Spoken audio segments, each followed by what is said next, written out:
ಸ್ನೇಹಿತರೆ, ಪೋಸ್ಟ್ ಆಫೀಸ್ಗೆ ಸಂಬಂಧಿಸಿದಂತೆ ಈಗ ಆಲ್ರೆಡಿ 2ನೇ ಲಿಸ್ಟ್ ಕೂಡ ಬಿಟ್ಟಿದ್ರು. ಸಾಕಷ್ಟು ಅಭ್ಯರ್ಥಿಗಳು ಮೆಸೇಜ್ ಮಾಡಿದರೆ 50, 60, 70 ಆಗೈತೆ. ನಮ್ದು ಯಾವ ಲಿಸ್ಟಿಗೆ ಸೆಲೆಕ್ಟ್ ಆಗುತ್ತದೆ ಅಂತೇಳಿ ಸ್ನೇಹಿತರೆ ಈ ವಿಡಿಯೋದಲ್ಲಿ ಸಂಪೂರ್ಣವಾಗಿ ತಿಳಿಸ್ಕೊಡ್ತೀನಿ. 50, 60, 70, 80 ಇಷ್ಟೆಲ್ಲ ಸ್ಕೋರ್ ಅದ ಅವ್ರದ್ದು ಯಾವ ಲಿಸ್ಟಿಗೆ ಕುಂದಿರ್ತೈತಿ ಅಥವಾ ಕುಂದಿರಲ್ಲ ಅಂತೇಳಿ ಸಂಪೂರ್ಣದ ಮಾಹಿತಿನ ತಿಳಿಸ್ಕೊಡ್ತೀವಿ. ವಿಡಿಯೋನ ಸ್ಕಿಪ್ ಮಾಡದೆ ಕೊನೆಯವರೆಗೆ ನೋಡಿ. ನೀವೇನಾದರೂ ಮೊದಲ ಬಾರಿಗೆ ನಮ್ಮ ವಿಡಿಯೋ ನೋಡ್ತಾರೆ ತಪ್ಪದೇ ಒಂದು ಲೈಕ್ ಮಾಡಿ. ಇದೇ ರೀತಿ ಕಂಟಿನ್ಯೂಸ್ ಅಪ್ಡೇಟಿಗೆ ನಮ್ಮ ಚಾನಲ್ ಸಬ್ಸ್ಕ್ರೈಬ್ ಮಾಡಿಕೊಳ್ಳಿ. ಬನ್ನಿ ಸ್ನೇಹಿತರೆ, ಇವತ್ತಿನ ವಿಡಿಯೋದಲ್ಲಿ ಇದಕ್ಕೆ ಸಂಬಂಧಿಸಿದಂತೆ ಸಂಪೂರ್ಣದ ಮಾಹಿತಿನ ತಿಳಿಸ್ಕೊಡ್ತೀನಿ. ಸ್ನೇಹಿತರೆ, ಅದಕ್ಕೂ ಮೊದಲು ಇಲ್ಲಿ ಎಲ್ಲರ ಕಡೆ ಒಂದು ರಿಕ್ವೆಸ್ಟ್, ನಾಳೆಗೊಂದು ಲೈವ್ ಬರ್ಬೇಕಂತ ಮಾಡಿವ್ರಿ. ಸ್ನೇಹಿತರೆ, ನಿಮ್ದು ಎಷ್ಟು ಸ್ಕೋರ್ ಆಗಿದೆ ಅಂತೇಳಿ ಕಮೆಂಟ್ ಮಾಡಿದೆ. ನಿಮ್ದು ಸೆಲೆಕ್ಷನ್ ಆಗುತ್ತಾ ಇಲ್ವಾ, ಎಷ್ಟನೇ ಲಿಸ್ಟಿಗೆ ಸೆಲೆಕ್ಷನ್ ಆಗುತ್ತಾ ಅಂತೇಳಿ ಆ ರೀತಿ ಒಂದು ವಿಡಿಯೋ ಮಾಡ್ಬೇಕಂತ ಮಾಡಿವಿ. ಸ್ನೇಹಿತರೆ, ಅದಕ್ಕೆ ನಿಮ್ಮ ಸಪೋರ್ಟ್ ಕೂಡ ಬೇಕಾಗ್ತದೆ.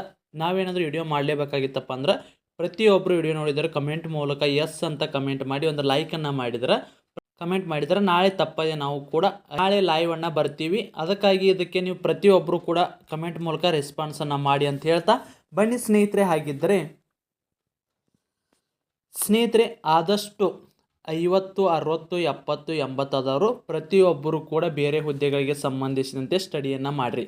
ಗ್ರೂಪ್ ಡಿಗೆ ಸಂಬಂಧಿಸಿದ ಸ್ಟಡಿ ಮಾಡ್ತಾ ಇದ್ದರೆ ಈ ನೋಟ್ಸ್ಗಳು ತುಂಬ ಉಪಯುಕ್ತ ಆಗ್ತಾರೆ ಸ್ನೇಹಿತರೆ. ಸಿಲೆಬಸ್ಸಲ್ಲಿರುವ ಕಂಪ್ಲೀಟ್ ಆಗಿ ನೋಟ್ಸ್ಗಳನ್ನು ಕೂಡ ಇರುತ್ತೆ. ಆಲ್ಮೋಸ್ಟ್ ಎಲ್ಲ ಸಿಲೆಬಸ್ ಕಂಪ್ಲೀಟ್ ಆಗಿರೋ ನೋಟ್ಸ್ ಕೂಡ ಇರ್ತಾವೆ. ಇಲ್ಲಿ ಸಂಬಂಧಿಸಿದಂತೆ ಜಿಕೆಗೆ ಸಂಬಂಧಿಸಿದಂತೆ ನೋಟ್ಸ್ ಸಿಗ್ತಾವೆ. ಅದೇ ರೀತಿಯಲ್ಲಿ ನಿಮಗೆ ಸೈನ್ಸ್ಗೆ ಸಂಬಂಧಿಸಿದ ನೋಟ್ಸ್ ಸಿಗ್ತಾವೆ. ಅದೇ ರೀತಿ ಕರೆಂಟ್ ಅಫೇರ್ಸ್ಗೆ ಸಂಬಂಧಿಸಿದ ನೋಟ್ಸ್ ಸಿಗ್ತಾವೆ. ಅದೇ ರೀತಿಯಲ್ಲಿ ಮ್ಯಾಥ್ಸ್ ಮತ್ತು ರೀಸನಿಂಗ್ಗೆ ಸಂಬಂಧಿಸಿದಂತೆ ಕೈ ಬರೆದ ನೋಟ್ಸ್ ಕೂಡ ಇರ್ತವೆ. ಸ್ನೇಹಿತರೆ, ನೀವು ನೋಟ್ಸ್ ನೋಡ್ಬೋದು. ಈ ರೀತಿ ನೋಟ್ಸ್ ಇರ್ತದೆ. ಪ್ರತಿಯೊಂದು ಇದು ಸೈನ್ಸ್ಗೆ ಸಂಬಂಧಿಸಿದಂತೆ ನೋಟ್ಸ್ ಇರ್ತದೆ. ಇಲ್ಲಿ ನೋಡ್ಬೋದು ಯಾವ ರೀತಿ ಇದೆ, ಎಲ್ಲ ಟಾಪಿಕನ್ನು ಕವರ್ ಮಾಡಿದ ನೋಟ್ಸ್ ಇರ್ತಾವೆ. ಅದೇ ರೀತಿ ಈಗ ಭೌತಶಾಸ್ತ್ರ ಆಗಿರ್ಬೋದು, ಇಲ್ಲಿ ಜೀವಶಾಸ್ತ್ರ ನೋಡಿರ್ಬೋದು. ಅದೇ ರೀತಿ ನಿಮ್ಮದು ರಸಾಯನಶಾಸ್ತ್ರಕ್ಕೆ ಸಂಬಂಧಿಸಿದಂತೆ ಒಟ್ಟು ನೋಟ್ಸ್ಗಳು ಕೂಡ ಸಿಗ್ತಾವೆ. ಕೇವಲ 200 ರೂಪಾಯಿಗಾಗಿ ಈ ನೋಟ್ಸನ್ನು ಕೊಡ್ತಾ ಇದ್ದಾರೆ. ಈ ನೋಟ್ಸಿನ ಬೆಲೆ ಮೊದಲಿಗೆ 999 ನೀಡ್ತಾ ಇದ್ರು. ಸ್ನೇಹಿತರೆ, ಎಲ್ಲ ಸ್ಪರ್ಧಾ ಅಭ್ಯರ್ಥಿಗಳಿಗೆ ಯೂಸ್ ಆಗಲಿ ಅಂತೇಳಿ ಈಗ 300 ರೂಪಾಯಿಗಾಗಿ ನೀಡ್ತಾರೆ. ಅದೇ ರೀತಿ ಈಗ ನಮ್ಮ ಚಾನಲಲ್ಲಿ ವಿಡಿಯೋ ನೋಡಿದ ಸ್ಕ್ರೀನ್ಶಾಟ್ ಏನಾದರೂ ಕಳಿಸಿದರೆ ಕೇವಲ 200 ರೂಪಾಯಿಗಾಗಿ ಈ ನೋಟ್ಸ್ಗಳನ್ನು ನಿಮಗೆ ಕೊಡ್ತಾ ಇದ್ದಾರೆ. ಯಾರಿಗಾದರೂ RRB ಗ್ರೂಪ್ ಡಿಗೆ ಸಂಬಂಧಿಸಿದಂತೆ ನೋಟ್ಸ್ ಬೇಕಾದರೆ ಅದ್ರ ಜೊತೆಗೆ ಓಲ್ಡ್ ಕ್ವಶನ್ ಪೇಪರ್ ಕೂಡ ಕನ್ನಡದಲ್ಲಿರೋ ನೋಟ್ಸ್ ಕೂಡ ಇರುತ್ತೆ ಇವ್ರ ಹತ್ರ. ಯಾರಿಗಾದರೂ ಓಲ್ಡ್ ಕ್ವಶನ್ ಪೇಪರ್ ಮತ್ತು ಸಿಲೆಬಸ್ಸಲ್ಲಿರೋ ನೋಟ್ಸ್ ಏನಾದರೂ ಬೇಕಾಗಿತ್ತು ಕೆಳಗಡೆ ಕಾಣುವ ನಂಬರನ್ನು ಸಂಪರ್ಕಿಸಬಹುದು. 9538151535ಗೆ ನೀವು ವಾಟ್ಸಪ್ ಮುಖಾಂತರ ಇವರನ್ನು ಸಂಪರ್ಕಿಸಿ ಎಲ್ಲ PDF ನೋಟ್ಸ್ಗಳನ್ನು ನಿಮಗೆ ಕಳಿಸ್ತಾರೆ. ಸ್ನೇಹಿತರೆ, ನೀವೇನಾದರೂ RRB ಡಿ ಗ್ರೂಪ್ಗೆ ಸಂಬಂಧಿಸಿ ಸ್ಟಡಿ ಮಾಡ್ತಾ ಇದ್ದರೆ ಈ ನೋಟ್ಸು ತುಂಬ ಉಪಯುಕ್ತವಾದ. ಸ್ನೇಹಿತರೆ, ಸಿಲೆಬಸ್ಸಲ್ಲಿರುವ GK ಆಗಿರ್ಬೋದು, ಸೈನ್ಸ್ ಆಗಿರ್ಬೋದು, mathematics, reasoning, old question paper ಮತ್ತು ಎಕ್ಸಾಮ್ ಮುಗಿಯೋರಿಗೆ ಕರೆಂಟ್ ಅಫೇರ್ಸ್ ಸೇರಿಸಿ ಕೇವಲ ನಮ್ಮ ಚಾನಲ್ ವೀಕ್ಷಕರಿಗಾಗಿ 200 ರೂಪಾಯಿಗಾಗಿ ನೀಡ್ತಾ ಇದೆ. ಸ್ನೇಹಿತರೆ, ಈ ನೋಟ್ಸನ್ನು ತೆಗೆದುಕೊಂಡ್ರೆ ಮತ್ತೆ 7ನೇ ತರಗತಿಯಿಂದ 10ನೇ ತರಗತಿವರೆಗೆ ಏನು ಸೈನ್ಸ್ದು ಶಾರ್ಟ್ಕಟ್ ನೋಟ್ಸ್ ಇಲ್ಲ ಅದನ್ನು ಕೂಡ ಉಚಿತವಾಗಿ ಕಳಿಸ್ತಾ ಇದ್ದಾರೆ. ಸ್ನೇಹಿತರೆ, ಇದು ಆಫರ್ ಬಂದು ಲಿಮಿಟೆಡ್ ಆಫರ್ ಆಗಿರ್ತದೆ. ಅದಕ್ಕಾಗಿ ಯಾರಾದರೂ ಇಂಟ್ರೆಸ್ಟ್ ಇದ್ದರೆ ಕೆಳಗಡೆ ಕಾಣುವ ವಾಟ್ಸಪ್ ನಂಬರನ್ನು ಸಂಪರ್ಕಿಸಿ ನೀವು ಕೂಡ ನೋಟ್ಸನ್ನು ಪಡೆದುಕೊಳ್ಳಬಹುದು.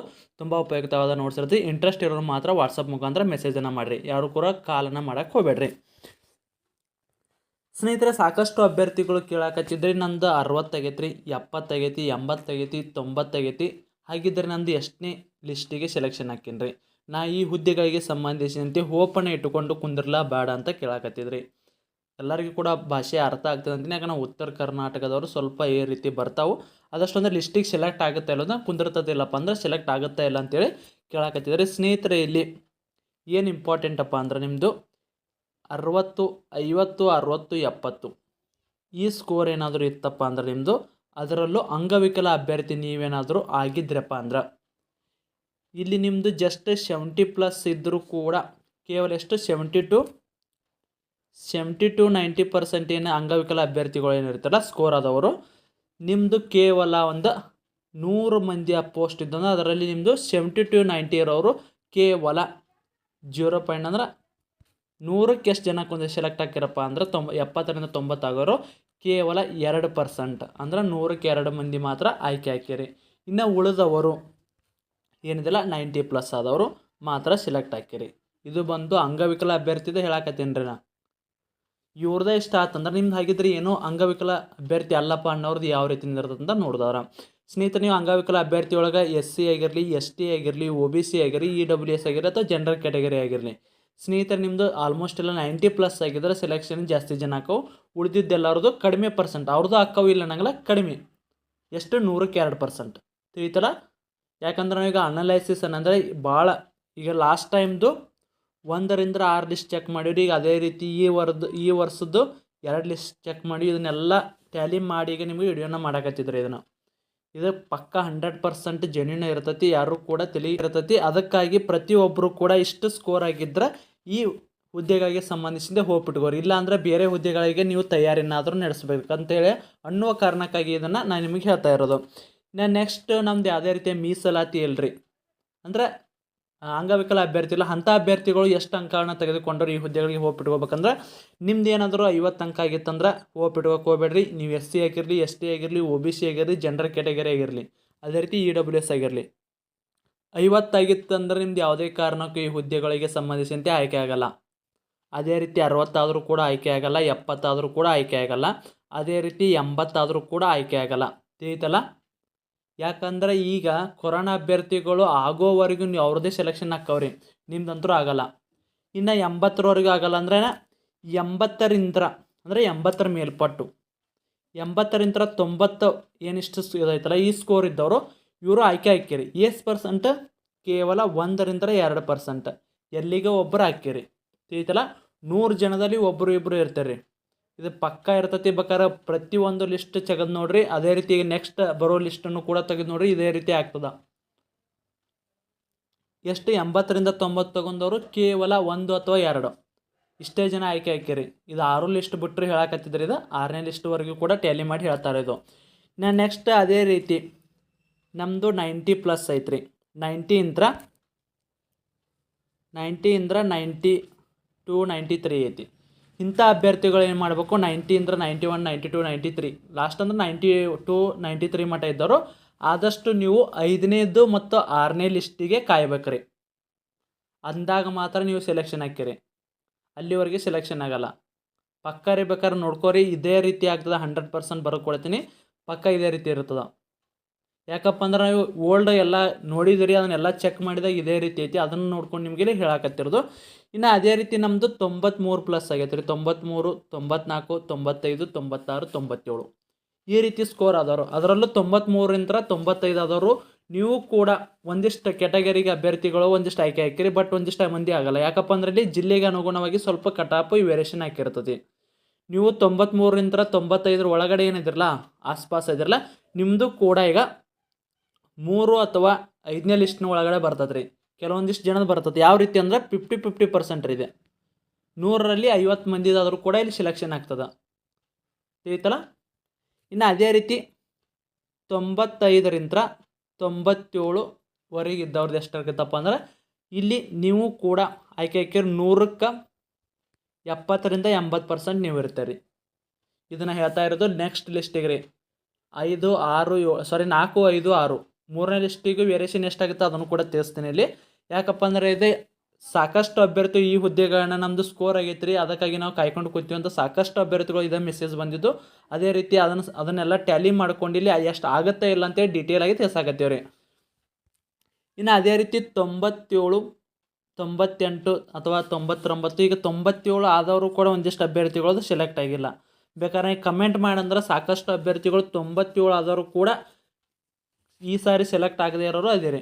ಅದಕ್ಕಾಗಿ ನಿಮ್ಮದು ಈ ಸಾರಿ ಆಗಿಲ್ಲಲ್ಲ ಅಂದ್ರೆ ನೆಕ್ಸ್ಟ್ ಲಿಸ್ಟಿಗೆ ಆಗ್ತದೆ ರೀ. 97, 96.50 ನಂತರ ಪ್ಲಸ್ ಏನಿರ್ತಿರಲ್ಲ ಆ ಅಭ್ಯರ್ಥಿಗಳದು ನಿಮ್ಮದು 3 ಮತ್ತು 4ನೇ ಲಿಸ್ಟಿಗೆ ಆಯ್ಕೆ ಹಾಕ್ಯಾರಿ. 96ರಿಂದ 97, 98ರವರೆಗೆ ಇದ್ದವರು ನಿಮ್ಮದು 3 ಮತ್ತು 4ನೇ ಲಿಸ್ಟ್ನ ಒಳಗಡೆ ಹಾಕ್ಯಾರ. ಆಲ್ಮೋಸ್ಟ್ ಎಲ್ಲ ಈಗ ಕ್ಲಿಯರ್ ಆಗಿರಿ. ಆದರೂ ಕೂಡ ಒಂದಿಷ್ಟು ಅಭ್ಯರ್ಥಿಗಳು ಹೋದ್ರಿ, ಅವರು ಕೂಡ ನೆಕ್ಸ್ಟ್ ಲಿಸ್ಟಿಗೆ ಆಯ್ಕೆ ಹಾಕಿರಿ. ಅಂದ್ರೆ 3ನೇ ಲಿಸ್ಟ್ ಕೂಡ ಬರ್ತದೆ. 3ನೇ ಲಿಸ್ಟ್ ಬಂದರೂ ಇನ್ನೊಂದು ಮಂತ್ ಒಳಗೆ ನಿಮ್ಮದು 3ನೇ ಲಿಸ್ಟ್ ಕೂಡ ಬಿಡ್ತಾರೆ, ಅಫಿಷಿಯಲ್ ಆಗೇ ಬಿಡ್ತಾರೆ. ತಿಳಿತಲ್ಲ? ಇಲ್ಲಿ ಎಲ್ಲರದು ಕೂಡ ಹೇಳಿದೆ ಯಾವ ಲಿಸ್ಟಿಗೆ ಯಾವ ಅಭ್ಯರ್ಥಿಗಳು ಬರ್ತೀರಂತ ಸಂಪೂರ್ಣವಾದ ಮಾಹಿತಿನ ಕೊಟ್ಟೀನಿ. ಸ್ನೇಹಿತರೆ, ನೀವು ಏನಾದರೂ ಸ್ಕೋರ್ ನಿಮ್ಮದು 80 ಒಳಗಡೆ ಇತ್ತಂದ್ರೆ 80ರಿಂದ 90 ಅಥವಾ 90 ಒಳಗಡೆನೇ ಇತ್ತಪ್ಪ ಅಂದ್ರೆ ಕಡಿಮೆ ಇತ್ತಂದ್ರೆ ಇಲ್ಲಿ 50ರಿಂದ 90 ಒಳಗೆ ಏನಾದರೂ ನೀವು ಇದನ್ನು ಆದಷ್ಟು ಈ ಹುದ್ದೆಗಳನ್ನು ಕೈ ಬಿಟ್ಟುಬಿಡ್ರಿ, ಬೇರೆ ಹುದ್ದೆಗಳಿಗೆ ಪ್ರಯತ್ನ ಮಾಡಿರಿ. ನಾ ಹೇಳಿದೆ ಇಲ್ಲಿ ಕೇವಲ 80ರಿಂದ 90 ಇದ್ದರೂ ಕೂಡ ನಿಮ್ಮದು ಇಲ್ಲಿ ಆಗೋದು ಕೇವಲ 100ಕ್ಕೆ ಒಬ್ಬ ಜನ ಅಥವಾ 2 ಜನ ಮಾತ್ರ ಹಾಕಿರಿ. ಎಲ್ಲ ಟ್ಯಾಲಿ ಮಾಡಿಕೊಂಡೇ ಹೇಳಿದ್ರಿ ಇದನ್ನು. ಅದಕ್ಕಾಗಿ ಈ ಹುದ್ದೆಗಳನ್ನ ಬಿಟ್ಟು ಬೇರೆ ಹುದ್ದೆಗಳಿಗೆ PC ಆಗಿರಲಿ, PSI ಆಗಿರಲಿ ಅಥವಾ ನಾ ಸ್ಟೇಟ್ ಗೌರ್ಮೆಂಟ್ ಪ್ರಾಕ್ಟೀಸ್ ಮಾಡಲ್ರಿ, ಇಲ್ಲಿ ಸ್ವಲ್ಪ ಹೆವಿ ಆಗ್ತದೆ GK. ನಮ್ಮದು ಸಿಲಾಬಸ್ ಪ್ರಕಾರ ಓದ್ತೀನಂದ್ರೆ ಓದ್ರಿ. SSC GD ಓದ್ರಿ, RPF ಓದ್ರಿ, ಅದೇ ರೀತಿ ALP ಬಿಟ್ಟಾರ, ಗ್ರೂಪ್ D ಬಿಟ್ಟಾರ. ಒಮ್ಮೆ ಏನಾದರೂ ನೀವು ಹುದ್ದೆಗಳಿಗೆ ಸಂಬಂಧಿಸಿದಂತೆ ಒಮ್ಮೆ ಸಿಲಾಬಸ್ ಕವರ್ ಮಾಡ್ಕೊಂಡ್ರೆ ಮುಗೀತ್ರಿ. ಸೆಂಟ್ರಲ್ ಗೌರ್ಮೆಂಟ್ದು ಎಕ್ಸಾಮ್ದು ಏನು ಮುಖ್ಯ ಏನಂದ್ರೆ ಗೊತ್ತೇನ್ರಿ, ಒಮ್ಮೆ ಸಿಲಾಬಸ್ ಕವರ್ ಮಾಡಿದ್ರೆ ಸಾಕಷ್ಟು ಎಕ್ಸಾಮ್ ಬರಿಬೋದು ರೀ. ಬರೀ ಕೇವಲ SSC GDಗೆ ಸಂಬಂಧಿಸಿದಂತೆ ಸಿಲಾಬಸ್ ಕವರ್ ಮಾಡ್ಕೊಂಡ್ರೆ RPF ಬರ್ತೈತೆ ರೀ, SSC GD ಬರ್ತದೆ, ALP ಬರ್ತದೆ, ಗ್ರೂಪ್ ಡಿ ಬರ್ತದೆ. ಇನ್ನು ಮತ್ತು ಬ್ಯಾಂಕಿಂಗ್ದಾಗ ಏನಕ್ಕಂದ್ರೆ ಆಲ್ಮೋಸ್ಟ್ ಒಂದು ಸ್ವಲ್ಪ ಸಿಲಾಬಸ್ ಕೂಡ ಅದೇ ಇರ್ತೈತಿ. ಅದೇ ರೀತಿ NTPC ಬರ್ತದೆ, ಅದೇ CGL ಬರ್ತದೆ. ಈ ರೀತಿ ಎಲ್ಲ ಇರ್ತಾವೆ ನಿಮ್ಗೆ. ಅದಕ್ಕಾಗಿ ಆದಷ್ಟು ಕಡಿಮೆ ಸ್ಕೋರ್ ಇರೋರು, ಅದರಲ್ಲೂ ಕೊರೋನಾ ಬ್ಯಾಚನ್ನು ಹೊರತುಪಡಿಸಿರೋ ಅಭ್ಯರ್ಥಿಗಳು ಏನಿದಾರೆ ಆದಷ್ಟು ಬೇರೆ ಹುದ್ದೆಗಳಿಗೆ ಸಂಬಂಧಿಸಿದಂತೆ ಸ್ಟಡಿಯನ್ನು ಮಾಡೋಕ್ಕೆ ಸ್ಟಾರ್ಟ್ ಮಾಡಿರಿ.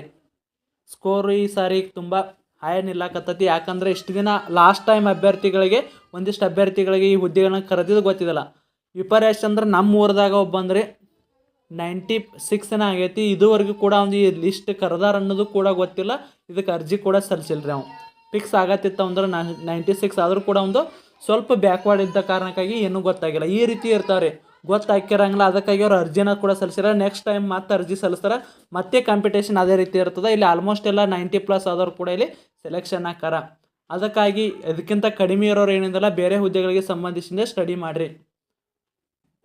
ಸ್ಟಡಿ ನಿಮ್ದು ಯಾವುದು ನಿಮ್ಗೆ ಇಂಟ್ರೆಸ್ಟ್ ಇರುತ್ತೆ, SDA ಓದ್ರಿ, FD ಅವ್ರಿ, PC, PS ಸಾಕಷ್ಟು ಹುದ್ದೆಗಳದಾವ್ರಿ. ಈಗ ನೆಕ್ಸ್ಟ್ ಜೂನ್ ಜುಲೈದಾಗ ಒಳ ಮೀಸಲಾತಿ ಮುಗಿತಪ್ಪ ಅಂದ್ರೆ ನಮ್ಮ ಸ್ಟೇಟ್ ಗೌರ್ಮೆಂಟ್ದಾಗ ಹೈಯೆಸ್ಟ್ ರಿಕ್ವೈರ್ಮೆಂಟ್ ಆಕಾವು. ಒಂದಿಲ್ಲ ಒಂದಕ್ಕೆ ಸೆಲೆಕ್ಷನ್ ಆಗೇ ಹಾಕಿರಿ. ಆದಷ್ಟು ಸ್ಟಡಿಯನ್ನು ಮಾಡಿರಿ, ಅಥವಾ ಕೋಚಿಂಗ್ ಹೋಗಿದ್ರೆ ಕೋಚಿಂಗ್ ಹೋರಿ. ಒಟ್ಟು ಈ ಹುದ್ದೆಗಳನ್ನ ನಂಬ್ಕೊಂಡು ಕುಂದ್ರಕ್ಕೆ ಹೋಗ್ಬೇಡ್ರಿ. ತಿಳಿತಲ್ಲ? ಆಲ್ಮೋಸ್ಟ್ ಎಲ್ಲರಿಗೂ ಕೂಡ ಇದು ತಿಳಿದೈತೆ ಅಂತ ಅನ್ಕೋತೀನಿ. ಸ್ನೇಹಿತರೆ, ಇದಾಗಿತ್ತು ಇವತ್ತಿನ ವಿಡಿಯೋ. ಇದೇ ರೀತಿ ಕಂಟಿನ್ಯೂಸ್ ಅಪ್ಡೇಟಾಗಿ ನಮ್ಮ ಚಾನಲ್ನ ಸಬ್ಸ್ಕ್ರೈಬ್ ಮಾಡಿಕೊಳ್ಳಿ. ಪ್ರತಿನಿತ್ಯದ ಅಪ್ಡೇಟ್ಗೆ ನಮ್ಮ ಟೆಲಿಗ್ರಾಮ್ ಗ್ರೂಪಿಗೆ ಕೂಡ ಜಾಯ್ನ್ ಆಗಿ ಅಂತ ಹೇಳ್ತಾ ಮತ್ತೆ ಮುಂದಿನ ವಿಡಿಯೋದಲ್ಲಿ ಸಿಗೋಣ. ಶುಭ ದಿನ.